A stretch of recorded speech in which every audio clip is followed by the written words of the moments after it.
Audrey, are you still there?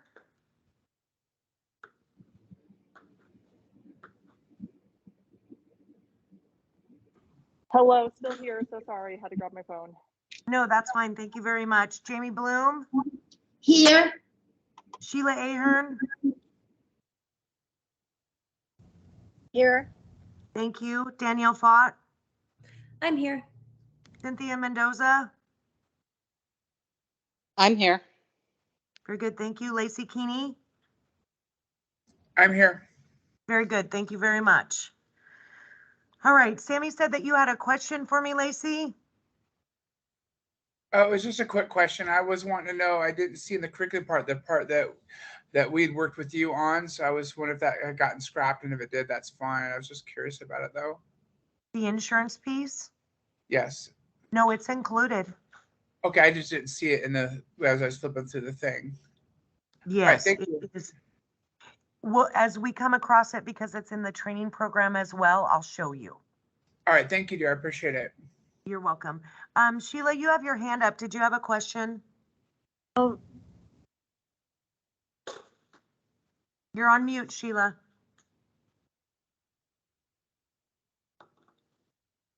Sheila, you're on mute. Did you have a question? no, that was just to say I was here, and I guess I must have just moved my hands around. Okay, very good. Can you take that hand down? Thank you. Okay, so everybody can see the screen with the option 2 600-hour training program. I'm just going to start.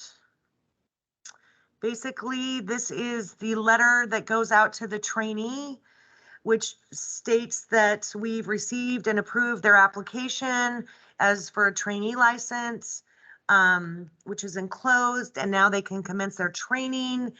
The HLO is providing them, this individual, with the ETP packet, and your supervisor, which your, oops, my this isn't working, which your supervisor will use during the training, which is a requirement of Oregon administrative rules. This is yellow at this point because we don't have a specific rule number. The trainee will receive the theory instruction, instructor demonstrated and guided practice.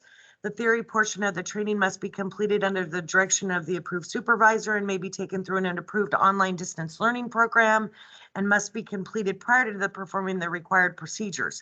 Any content required within the theory portion of the training program, which is not covered through an online distance learning program, must be completed under the direction of the approved supervisor, which generally is going to be your Oregon laws and rules and your business operations.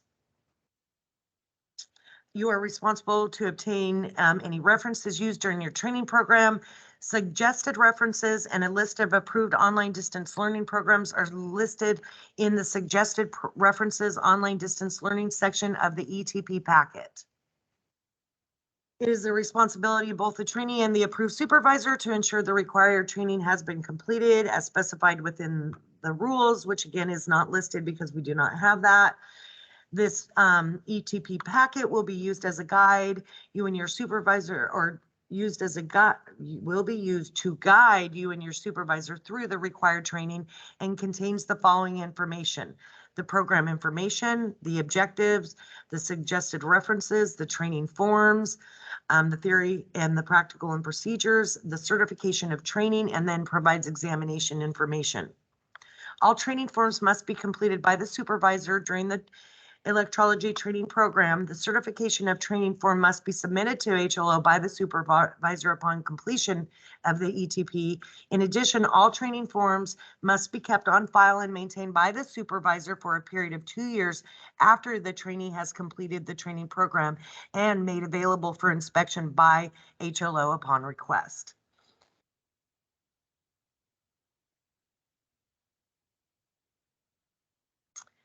So this is the information, the objectives, the suggested references that was talked about in the letter. Then we go to the training program information, which states this is a 600-hour program, 200 hours of training and theory, and 400 hours of practical experience with a minimum of 400. must be completed under the direction of an approved supervisor. Prior approval must be obtained from HLO for individuals to act as a supervisor. And then it states the training will receive a theory instruction. And it contains the specified categories for theory, practical, and procedures. The amount of training within each category is required in addition to the type of supervision required within each category, direct versus indirect, and the sequence of training within each category of the program will be determined by the supervisor. Then it states what direct supervision means and indirect supervision means according to the rule. And then it states the theory portion must be completed under indirect supervision or through the online distance learning program prior to performing the required procedures. And then again, as specified in the letter, anything that is not covered within that online distance learning program will be required to be completed under the supervisor. It states the practical portion must be completed under the direction of the approved supervisor. The practical and procedures portion of the training program is separated into two categories of supervision, direct and indirect. Now, this is where we will take this 40 hours and I will mirror it to the changes that we made in regards to having the 20-hour for the galvanic and then this distribution to the others, and then the increase of the hours to the procedures of choice. So I will make that change here before this is moves forward to the Rules Advisory Committee. And then it states it is the responsibility of both the trainee and the approved supervisor to ensure the training has been completed. States the trainee is responsible for obtaining any references used during the training program, and then we provide these references and the online distance learning program in the packet. And then again, it reiterates they have to be held for 2 years and available for inspection by HLO. And then this is where the ETP must be completed within no less than 6 months and no more than 1 year. So that trainee, as they are under that direct supervision or indirect supervision, that program will not take less than 6 months and will not go over the 1 year mark. Otherwise, they'll have to reapply and start that training. They don't have to do the whole training over. It's just that at that year mark, if they haven't completed, they'll finalize that from the training that they had. We'll evaluate that. The supervisor will have to meet that criteria and be approved again, and an application will have to be completed. And then we go into the role of the supervisors and the role of the trainee. The supervisor constructing the plan, identifying, establishing, and revising as needed the plan with the trainee, assessing the trainee and their needs, and actively guide the trainee through the training program. And then the role of the trainee is to assist the supervisor in identifying, establishing, and revising as needed the training plan based on the knowledge and training that they're receiving, and again, engaging in the training program in a professional manner.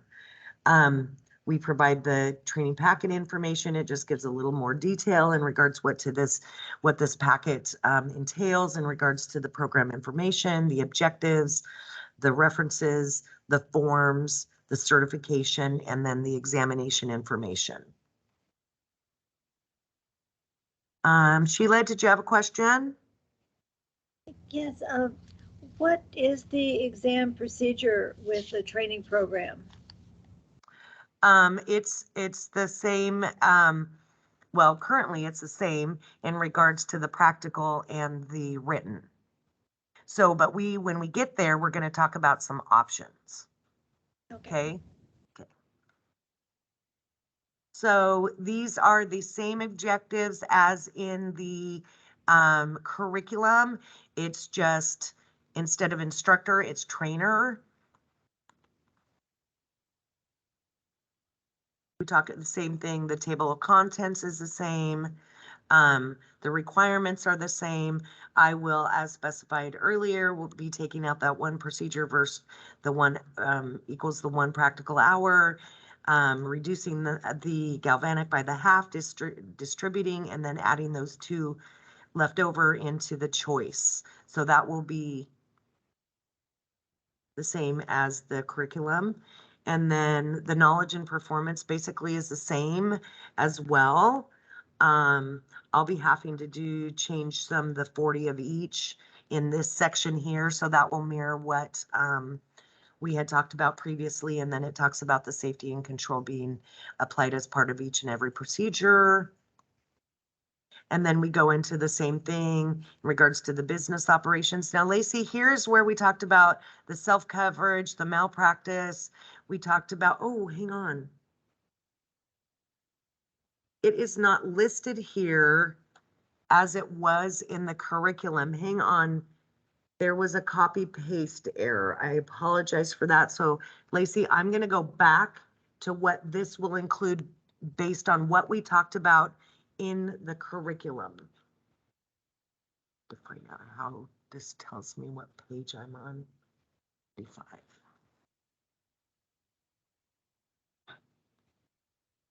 Bear with me just a moment.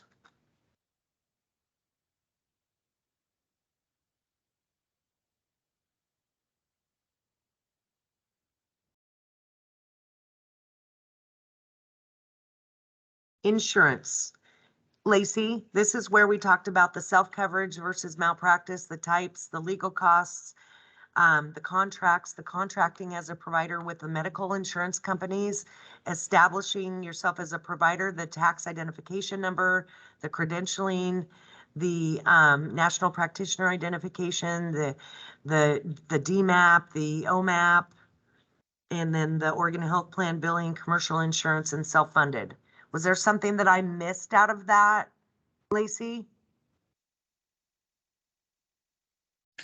Nope, that's good. Okay, so this will be mirrored into the 600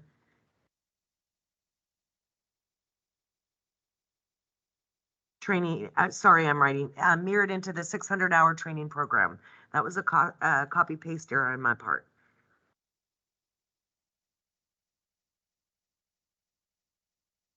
Okay.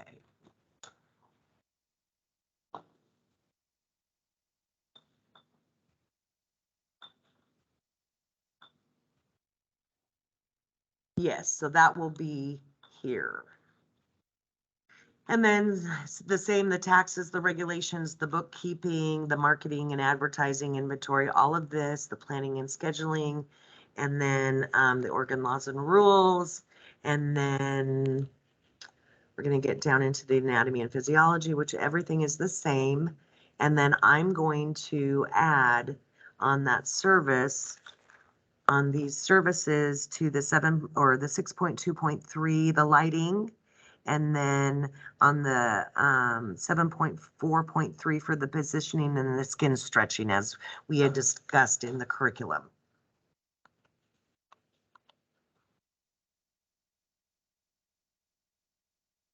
And so everything is exactly the same. And then this is where the suggested references and online distance learning comes in. And so basically these are suggested theory training references. And there's several, and these were taken from the NIC and also Monterey Bay Institute. Randa Thurman has them listed, and so I thought it would be better to provide as many references as we possibly could. That would be up to the individual trainer, and it is the responsibility of the trainee to actually purchase those. So together they would need to decide which ones would be best for them to complete the actual training program and meet all the content areas of that. And then if it is online, then the online training program will specify which references they will need to complete that. And then, so that would be up to that online training program and the trainee. And then the approved, now I put approved pending because these online theory training programs have not been approved at this point. That is something that I need to actually do. I need to evaluate them and see which areas that they meet in regards to our content areas. And so then once these are approved, that pending would go away. Oh, Cynthia, did you have a question? I have a couple of things. As far as the online theory training, we are already approved with the Board of Education for our online theory training. And so I wish to have the Aesthetics Institute as a provider for that as well. Okay, so what we can do is I can add that to the list of pending, and then you can submit your documentation. And then just like the other two, I'll review it. And then if it's approved, it would go on this approved list. Yeah, on this approved list. And then another thing is I was talking before about the anatomy physiology section, it not containing any reference to endocrinology and the causes of hair growth, excessive hair growth. Let's go back up. I thought I had seen that.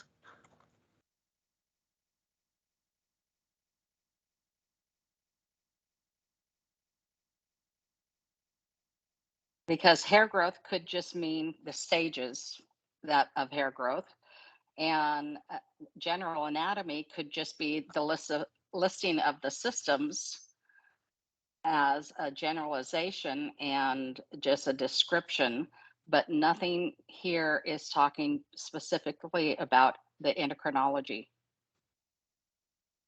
Okay, so what I'll do is under the 3.22, I'll add another section of a 3.2.2 for the endocrinology, and I'll add that on the curriculum and to the training program. Okay. Unless anybody has any opposition to that, I'll just go ahead and move. We don't need a vote. Okay. Perfect. Thank you, Cynthia. Sheila, did you have a comment, or Cynthia, were you done? I lost my train of thought. Go ahead with Sheila and then I'll come back. Okay, very good. Sheila? You're on mute. I'm sorry, in the same section, 3.1.3, we've got structure of the skin, but we don't have anything about the structure of the hair follicle. I think it might be good to add skin and hair follicle. You could leave it as the same section number. So under 3.2, I'll add another 3.2, I'll add a 3.2.3 for structure of the hair. No, I go with 3.1.3. You could say structure of the skin and hair follicle. Well, this is the skin section, histology of the skin, and this is histology of the hair, so it would go under the hair. Well, the hair, I mean, the follicle is part of the skin. Okay. Oh, yeah. Well, okay. Go with what you said. You're good. The 3.2.3 Yeah. with the hair structure of the yeah. of the hair. 3.2 Oh. point. You could add 0.2 to it. Yeah. Well, we're adding endocrinology under 3.2.2, so we're going to make that a 3.2.3, which will be structure of the hair. Okay. Is that okay? Okay. And you good with that? Cynthia might know where she best places that in her instruction. Yeah, it's usually under histology of the hair. You talk about the different growth cycles and the anatomy of the hair structure itself. So really, it doesn't need to be hair growth. It needs to just be structure of the hair, which includes. Well, it's not just the hair follicle. So it's the hair growth and the structure of the hair and follicle. So it's a little bit more than that. Okay, perfect. We'll add that then. Structure of the hair and follicle under the 3.2.3 after the endocrinology. Perfect. Okay. So Sheila, if you're done, if you could put your hand down, and Cynthia, did you have anything else that you wanted to add? Yes, I am looking at direct and indirect supervision. On the indirect supervision, it doesn't state anything about what that could mean. They could be working on a client and the person can knock on the door and say, I need your help. What is indirect?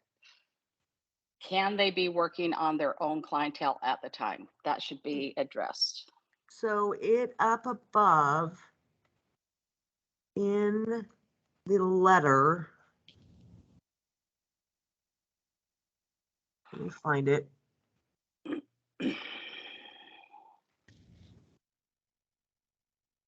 It's defined in here somewhere. Hang on just a second. Well, it'll also be in rule, but it is defined in here as Accessible. So they could be working on a client and the student knocks on the door.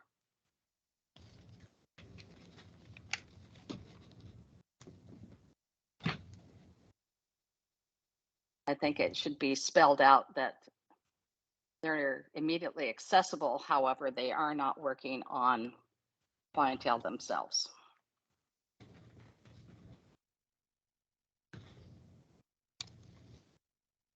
is specified above. So it does specify that. Hang on just a second.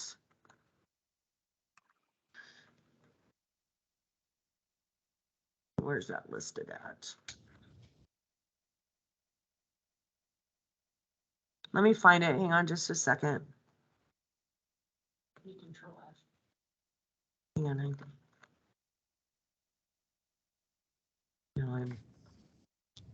on. I'll lose my spot, Sammy. I go and, well, I suppose. Hang on just a second. It's right.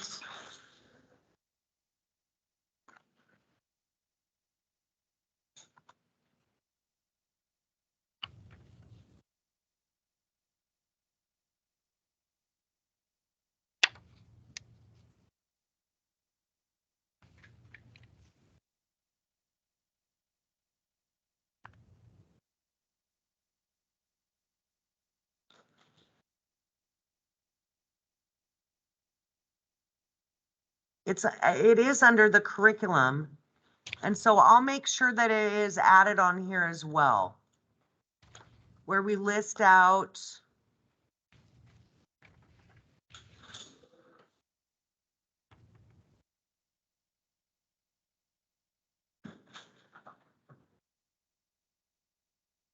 trying to find it, sorry. It's okay. Trying to find where it says.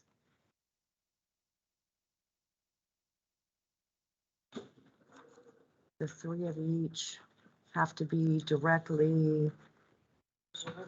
Yes. No, it's in here. I just have to find it. Bear with me, sir, for a second.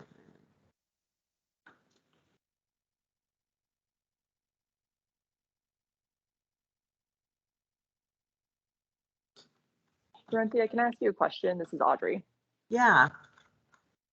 What is the, on the tattoo apprenticeship training program, what do they do as far as their procedures and their trainers do after that first initial direct supervision? Are they allowed to work on clients while their apprentices are working on their own clients? Off the top of my head, I don't know that. Oh, they're under a licensed career school, so they don't have the training. Body piercing has a training program. I just have to find this. I do know it's in here. Maybe it needs to be added in more places. Maybe that's the. Yeah, I think it should be added in where the definition is so that it's not this hard to find. Yeah, exactly.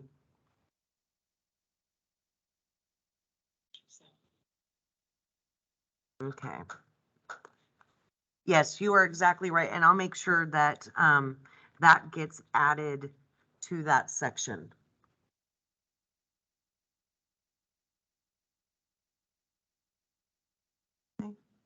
Sheila, did you have another comment?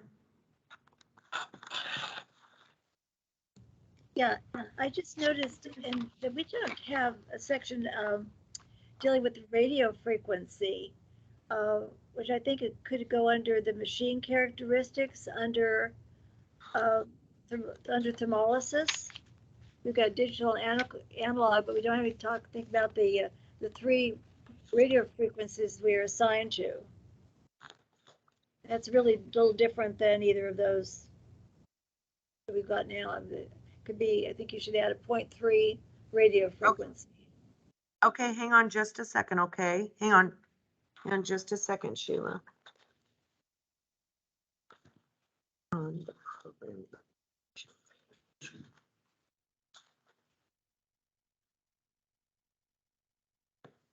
Okay. Keep that thought, Sheila. I just want to do one thing.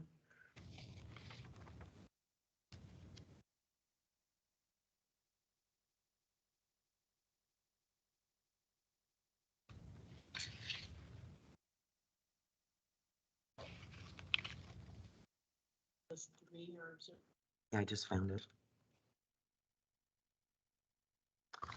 So this, Cynthia, for your question in regards to the procedures, so the 12 of each type for the total of 12 must be trainer demonstrated. And then the 40, which I'm going to change based on the numbers, the 20 and the division, must be performed by the trainee under direct supervision with guided assistance. And then the 228, which will be 230, procedures of choice must be performed by the trainee under indirect supervision without assistance. So But again, it doesn't say that the person can't be working on a personal client. I guess I'm not understanding what you mean. Okay, so those 228 procedures, their trainer is actually working on their own clientele while their trainee is off somewhere else doing the procedures. So if they need help, they have to come knock on the door and get the trainer out of their treatment to help them. Indirect supervision, they can be, as long as they're on site, they can be in the other room performing because they've already gone through this, let's see how many, 40, 80, 160 procedures under the guided assistance. So once they do those 160, then they're moving on under indirect as long as that supervisor's on site. Because after they've done 160, they should be pretty good without, having that person over their shoulder. So then they're ready to graduate. Okay. No, they have to complete those 228 procedures under the indirect without the assistance with that supervisor there if they have any questions or need clarification or so so once they complete those other 230, then they'll be ready to graduate. Audrey, did you have any questions? No questions, but I do think that this is a smart way to do things so that people who are working don't have to give up their clients just to train somebody. So essentially, we're helping people get through that initial part of the training, and once they are, able to take clients with a little bit less guidance, then this will be a great thing to help other people get into the education part of this and help get more people trained. And this So is how I fully agree with it. Perfect. Thank you very much. This is how you had asked about tattoo. This is how body piercing progresses. So they do the, Right. I'm going to show you. Here's what you do. I'm your trainer and this is what I'm going to show you. And then I'm going to show you so many of each. And now I'm going to be right next to you while you're doing it. And I am going to assist you if you need it. And then we have that big lump of sum of assistance. And then once you do so many, then you know what? You're good to go. But I'm right here for you. If you have these questions or concerns for that big lump. And then And then you as the Absolutely. trainer, again, do not have to lose your business. And that's kind of the concept of the trainer in the sense. It's not a school. There's not a group of people. Those trainers have to give up their life to train these individuals. And so it is that progression. Absolutely. Sheila, did you, was Jamie or Sheila first? Jamie, go ahead, hon. All right. Under the training content and objective, under 3.2, I know you've changed it, but I think the order has to be changed. I think 3.2.1 should be structure of the hair follicle. 3.2.2 should be hair growth. And I forgot what the third thing you put in there was. 3.1. There you go. 3.1, you have skin diseases. Oh, and then 3.23 should be skin disease. No, you have skin diseases. Histology of the hair. All right, 3.2. I think 3.21 should be structure of the hair follicle. 3.2.2 should be hair growth. And I know that in your notes we said there was a third one. I just thought the way it's listed would be better to do the hair follicle, the hair growth, and I didn't remember what the third thing was. It was the endocrinology. All right, then it should be, in my feeling, it should be 3.2.2 should be endocrinology, and 0.23 should be hair growth, or hair growth and then endocrinology. But I think the structure of the hair follicle should be first. So 3.2.1 should be structure of the hair follicle, and then the other two can follow in either direction. Yeah, I have no problem doing that. That's fine. We'll put that in that order. I don't think anybody's opposed to the order, as long as they're all there, but I totally see what you're saying. All right. So we'll make sure that happens. Okay, Jamie? Sure, no problem. Okay, and Sheila, did you have a comment?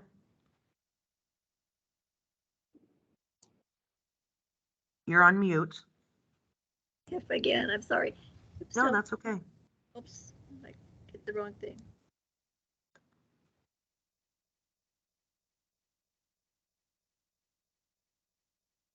All right. After we relicensed, we went back to the legislature one more time, right shortly after that, because there needed to be a clarification about whether the instructors could continue their private practice while they were teaching. So I really think that this definitely applies to this training center section as well, like Cynthia was mentioning. But I think it's going to be a problem for space. If an individual doesn't have space to have her own practice as well as having a place for the trainee, I just don't wonder how that's all going to work out. I mean, that's an aside from this, but being able to continue working while the person is training may be a problem if she doesn't have space to work to begin with. Well, and Sheila, thank you for that comment. That would be if an individual doesn't have the space to take on a trainee, they shouldn't be taking on a trainee. Okay. And I know that when I talked to Michelle Capadona, OHSU, is interested in this training program, because that's something that they are a training hospital. And so this is, they were pretty interested in what we're going to come up with, and potentially look at the possibility of having, this training program up at OHSU. So yeah, Sounds good. so there's lots of That's awesome. possibilities, and a lot of people do have the means for the space and such. And so, you know, those are the individuals that would be more likely to take on the trainees, excuse me. All right. And if you could take your hand down, that would be great. Thank you very much, Sheila. So then what we are going to go into here, we talked about the suggested references and the, the tracking forms. These are laid out for the trainee to track their hours for the theory and for the practical. And if for example, an individual did the online theory, then they would come back and fill out the difference in the hours that they had to complete with their trainer. And then the supporting documentation would be the certification from the online training program, and then the support of this theory tracking form. And then it goes into we give them several forms because of the different procedures. And then these would mirror the change in the hours like we talked about. And then it goes into the practical tracking forms for the different areas. And again, these will mirror the 3 each instead of the 2 with the 500, and the 20 in the galvanic. I'll make it match to what we had discussed previously in regards to the number of hours.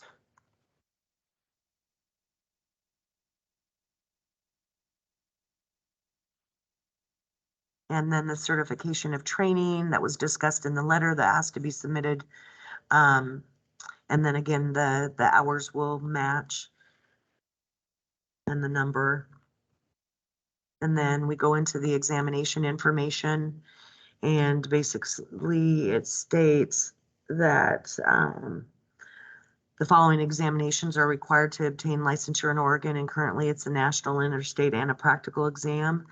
And it gives general information about these examinations. And we have options. This is where option 1 can be a school administered practical examination only, but currently there are no schools. Or we can provide a trainee administered practical examination. And what that entails is the current exam content that the state has with all the content areas and the scoring criteria would be provided to each of those trainers in order to provide to that trainee, and then there would be a verification of a final practice.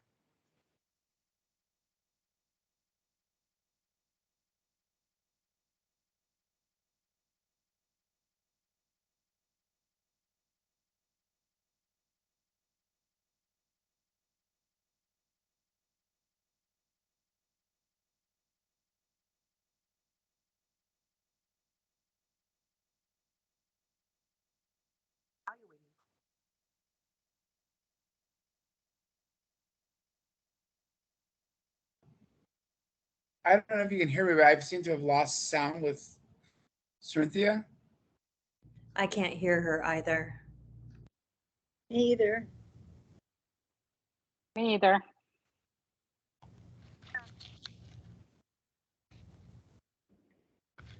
I can't hear you. I'm gonna have to unjoin All right. and then No, There, we can, we can hear you now.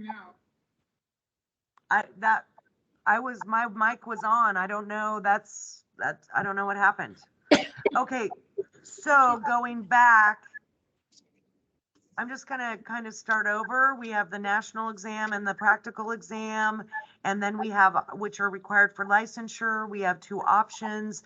One is the school administered practical exam, which currently there are no schools in Oregon. Or we have the trainer administered practical examination.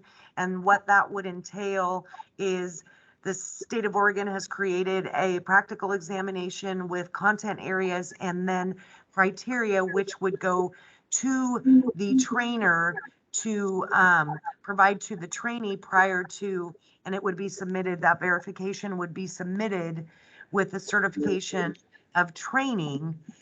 And what Oregon is currently doing is looking at other programs and the need for the practical exam.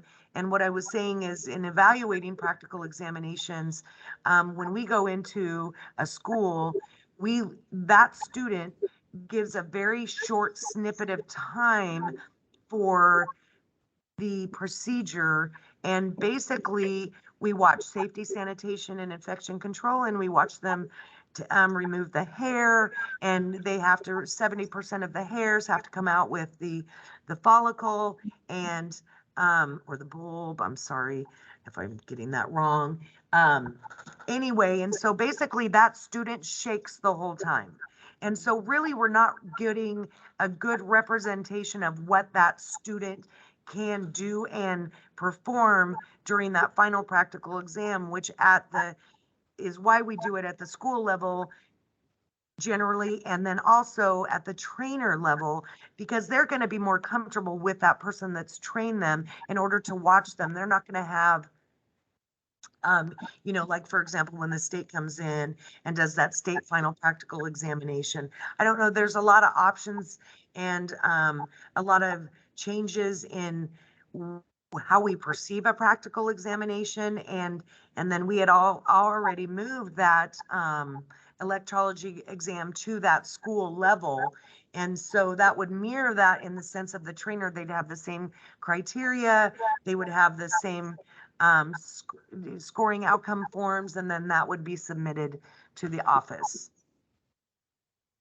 Does anyone have any comments on that? Jamie? Yeah, I have a problem with the trainer doing the examination, practical exam for the trainee, because it's in the trainer's best interest that her trainee pass. I think the way we did it years ago, where people came to, we had a dental office, we had an electrology office, and we had 2 or 3 proctors who gave the exam, the practical exam. I thought that was a much fairer way. If people are nervous, usually the proctors basically calmed them down, and we didn't mark them for the first couple of hairs they epilated. They just, we relaxed them. And most, I don't know the percentage, but I would think about 90 or 95% of the people that took the practical exam passed it. But I don't think it's in the best interest of the trainee to have her trainer do the practical exam. I think it was much better the way it was years ago, where you had a certain set of proctors who proctored the exam, the practical exam. Thank you for that comment, Jamie. And I'm just going to address 2 of the issues that you had. The state does no longer administer a practical examination for electrology. It was put at the school level. And so then my other comment is what at the best interest of the school for the student to pass that practical examination. Why would it be any different for a trainer's best interest to pass their trainee for the practical? And what better way for the school to evaluate that final established criteria and meeting a certain percentage of passing based on that criteria, they administered that at the school level. And they would administer that at the supervisor level as well. So there's really no difference in anybody's best interest per se. They both have the same best interest in regards to their school versus being the supervisor.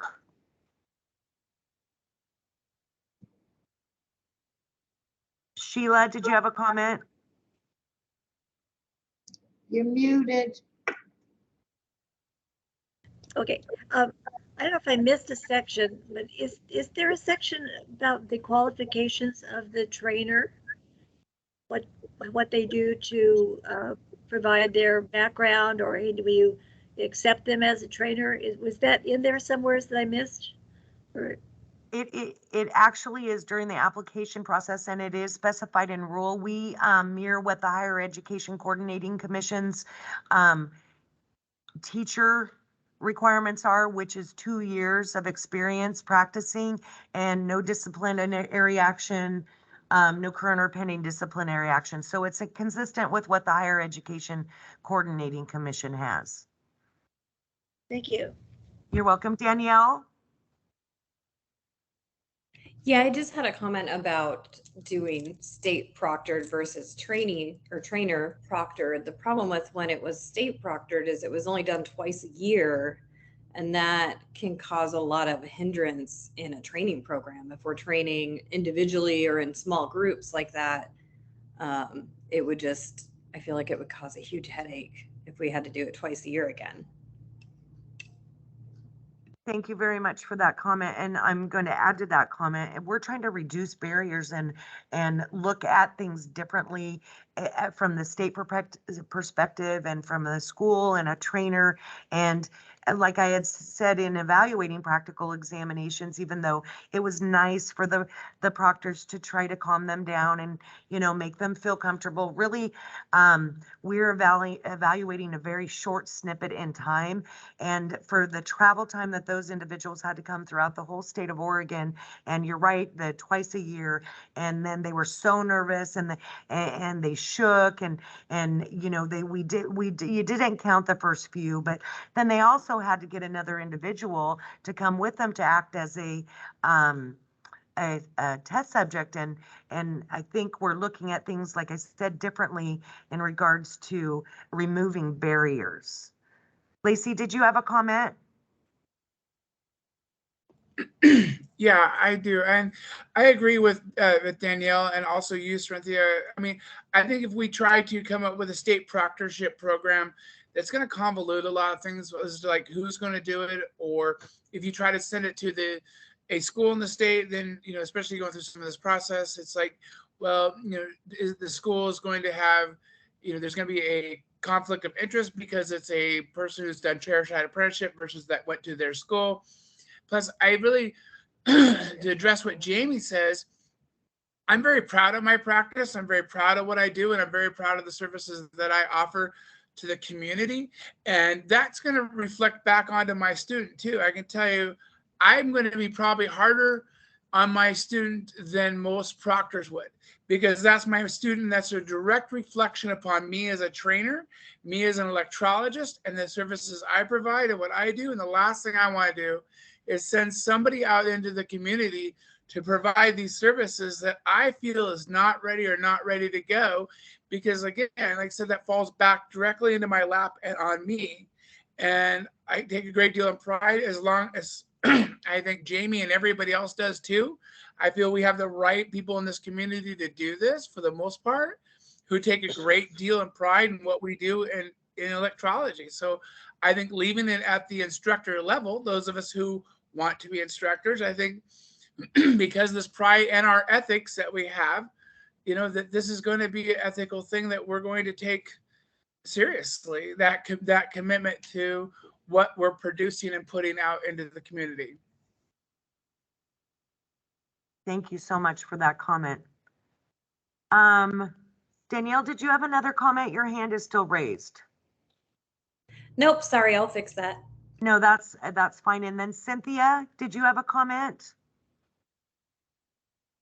Yes, when we finally got to start doing examinations at our school level, it was so much nicer, even though it was maybe just what, a year that we got to do that for the students, so it didn't hold them back.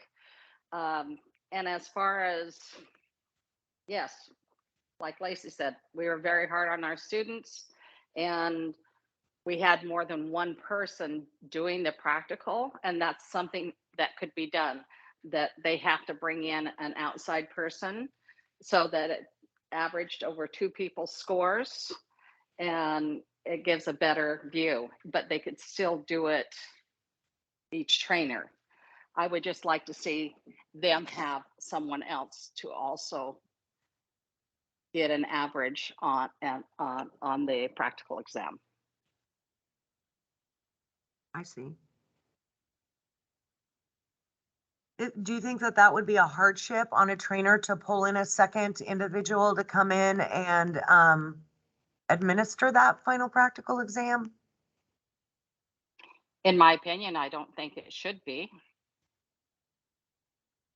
Audrey, did you have a comment about that? I do. I think in the Portland metro area, it might not be a hardship, but I really think about people out in other parts of Oregon who don't live near another electrologist. And I think that would be an undue hardship on them.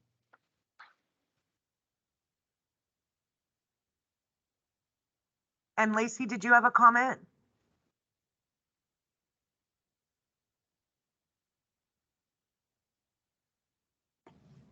I would just like to agree with Audrey on this. I think that, you know, as it is, you know, our time is very valuable, you know, serving our community as an electrologist and doing this too. And then having the added extra burden of going, oh, I got to go to Portland and help test out a couple of people with Audrey this coming weekend or whatever. I mean, it can, I think it, like I said, the idea here is to streamline the process and really rely on the ethics of the trainer. And I think it's kind of an unnecessary thing to have 2 people. But that's my opinion. Thank you, Lacey. Cynthia, did you have another comment? Your hand's still raised. And Lacey, did you have a, nope. Lacey, did you have another comment? Your hand's still raised.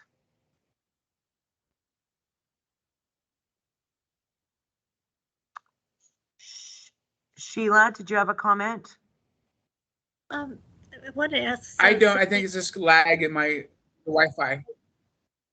Thank you. Sheila?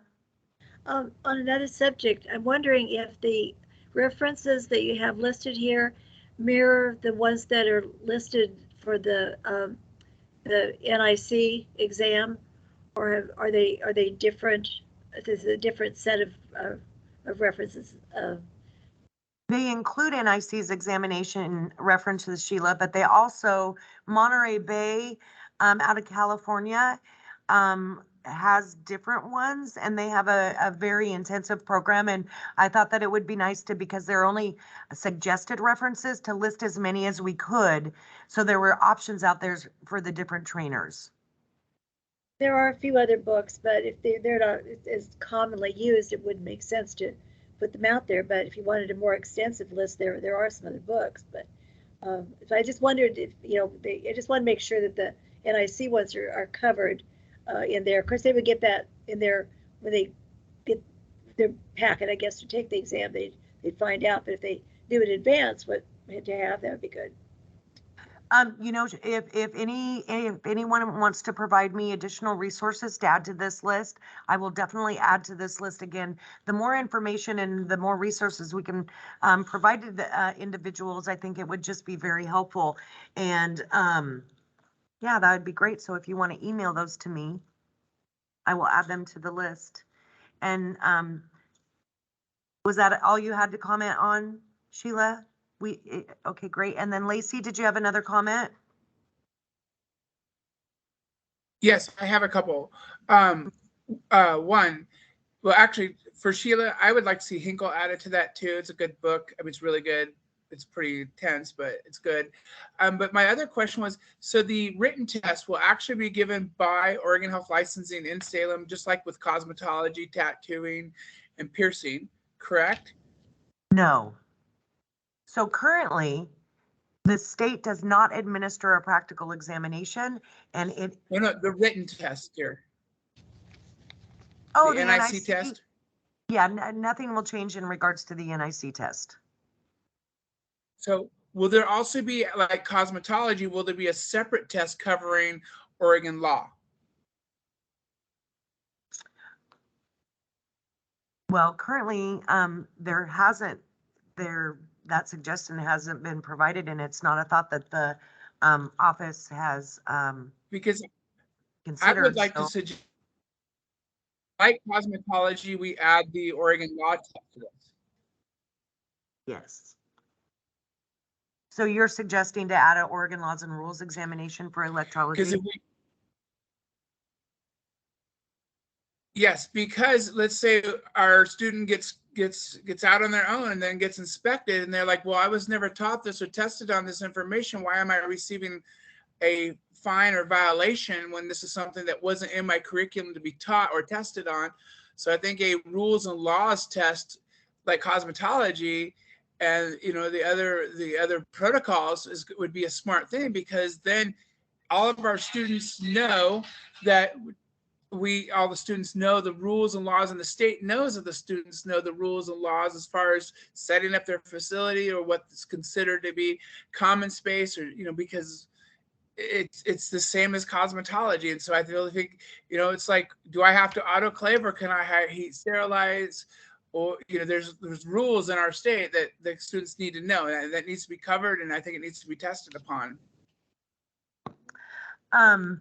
So I wanted to address one thing. It is in the curriculum under the Oregon laws and rules section in regards to what the trainer has to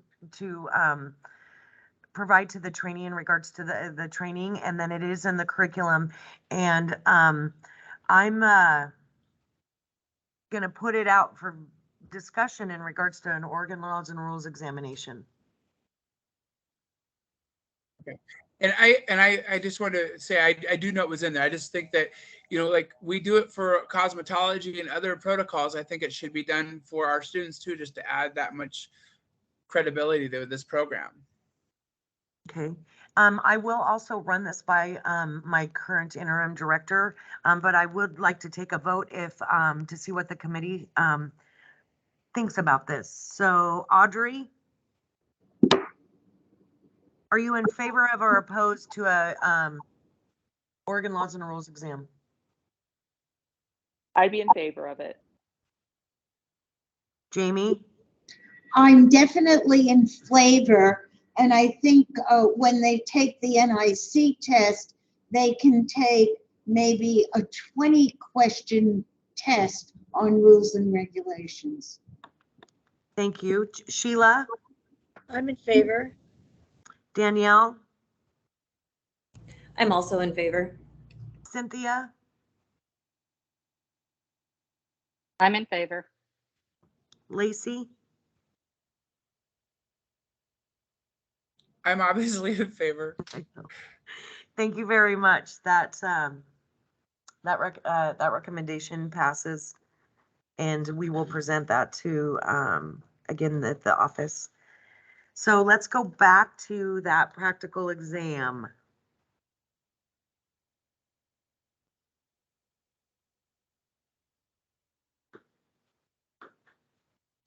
So currently, one of the comments was this, will we go back to the state? We will not go back to a state administered practical exam.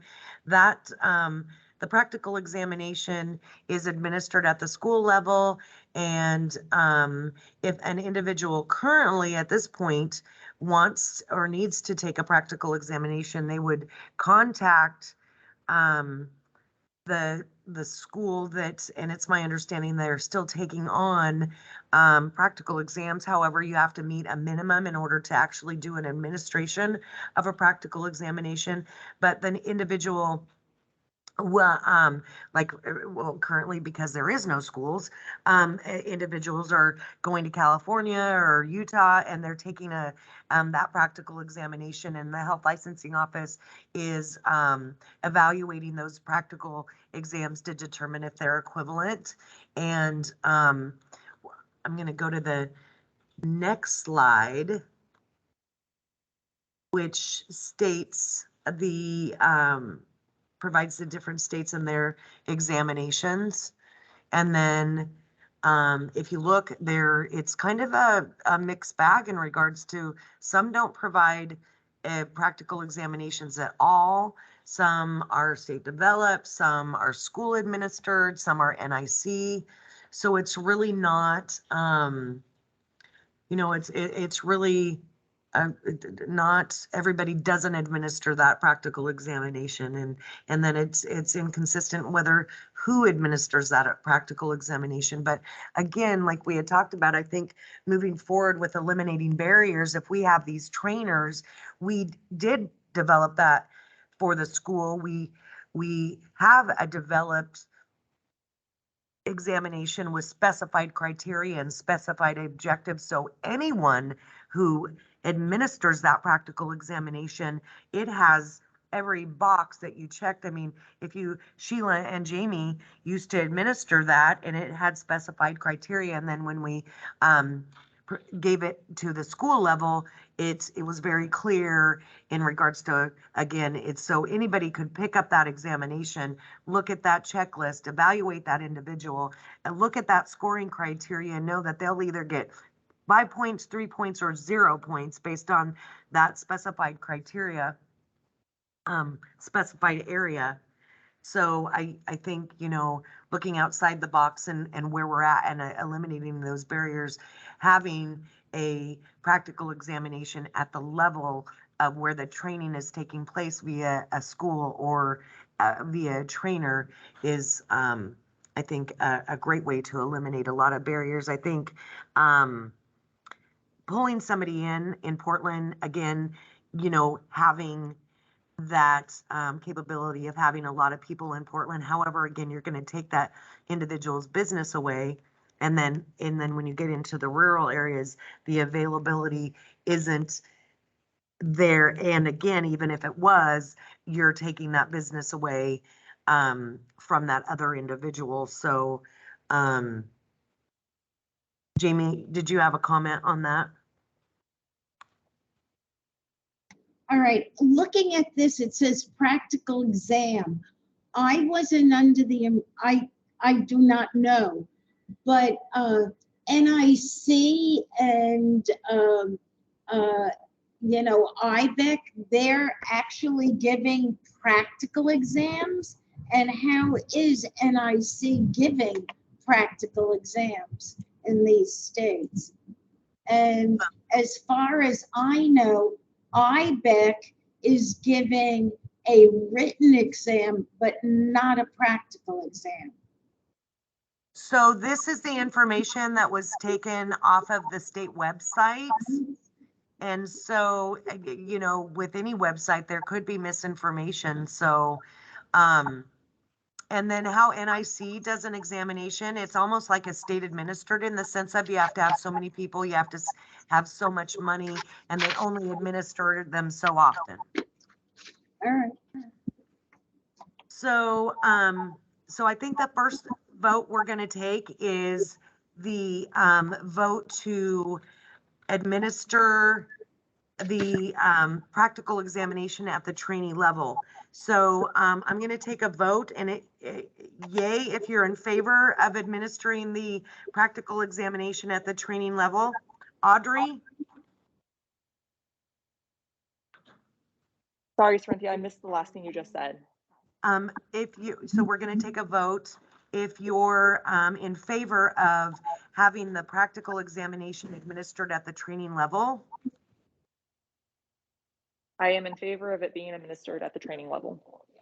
Thank you. Jamie? I am in favor of having it done at the trainee level. Sheila? Yes, You're in favor? in favor. Danielle? Also in favor. Cynthia, I'm in favor. Lacey, I'm in favor also. thank you. That vote passes. Okay. So that is, let's see, let's look at the rule schedule. So the changes and the recommendations that we made today will be going to the Rules Advisory Committee on July 25th. And then it'll be, the rules will meet and decide what the language will be. And then moving forward, we'll go to the full board on September 12th. It'll go into the Oregon Bulletin on October 1st. They'll do a public rule hearing on October 19th. Last day for public comment will be October 28th. It'll go again before the board to adopt the permanent rules. And then if all goes through, this program will be implemented in place by January 1 of 2023. And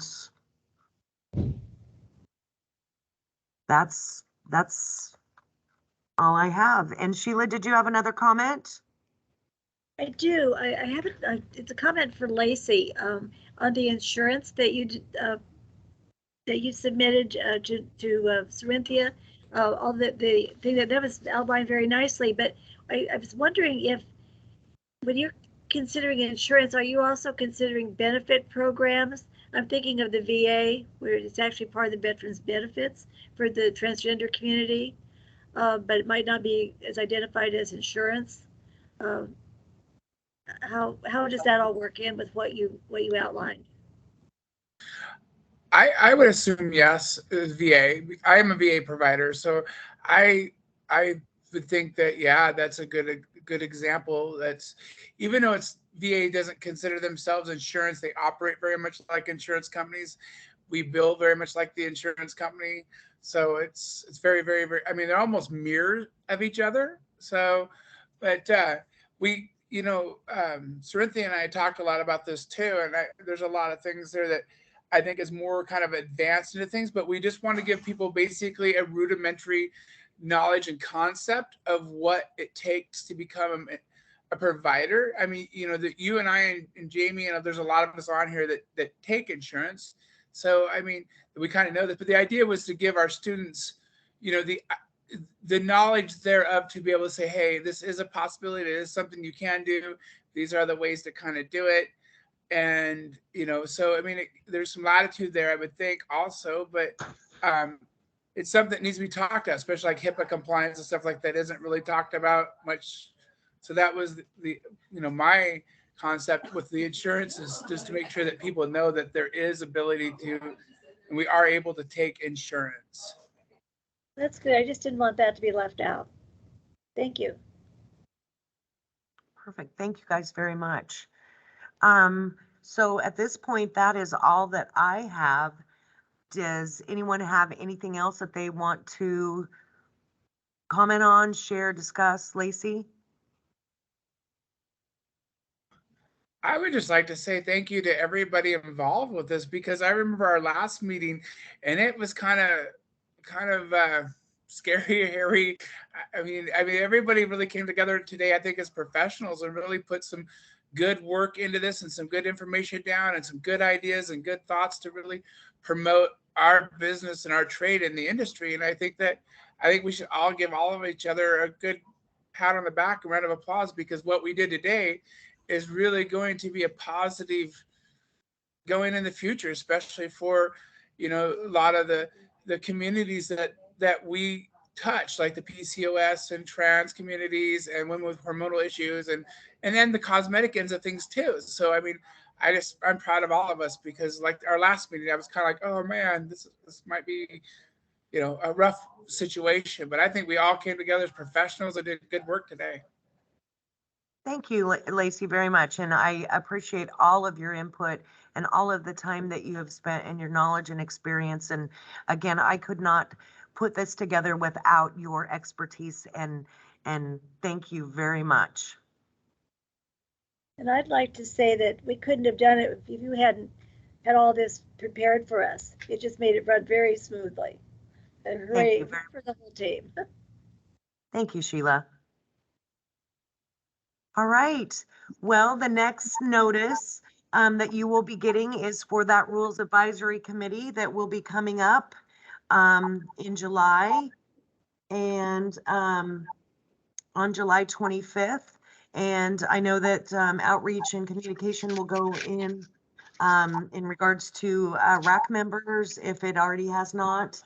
I believe it already has. And then, yeah, and so Sammy will be running that meeting and I'll be there for any questions or comments. Again, your input and votes will go to that RAC and then we'll just move forward with this process.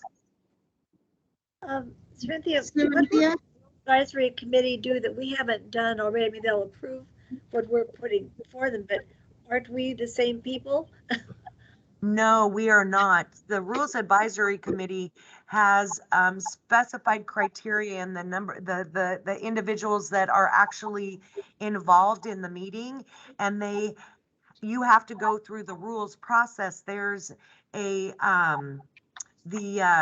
so what's the name of the book, Sammy? No, they have different criteria that they have to follow. They have to put out notice. They have to give public comment. They have to have a hearing. There's different. It's just different. Ours is recommendation in regards to what the meat and potatoes is of the program, and then the language will be put together from the rule, and then go through that process. Cynthia? Yes, Jamie. All right, I just want to thank you and Sammy and everybody else who has worked so diligently on this. I know this has taken hours of work, and I really appreciate your professionalism. And I do want to apologize that I didn't mute myself. So, Oh, that's okay. all right. Thank So, you, Jamie. thank you for all you do for us. Oh, you're welcome. Anytime, I'm here to answer any questions that you have. All right. Well, thank you again. And we will all, I will send out the revisions to you within the next week and a half. And then, and we'll just, again, like I said, move through that rule process and go from there. I think Sammy Thanks, had Cynthia. Sammy, this is Sammy. If you mute yours. This is Sammy. All of a sudden, I'll come over to you. If you want to serve on the Rules Advisory Committee, you need to apply. You won't automatically be put on, and then we'll decide based on all the applications we get and the criteria that is set forth. Thank you.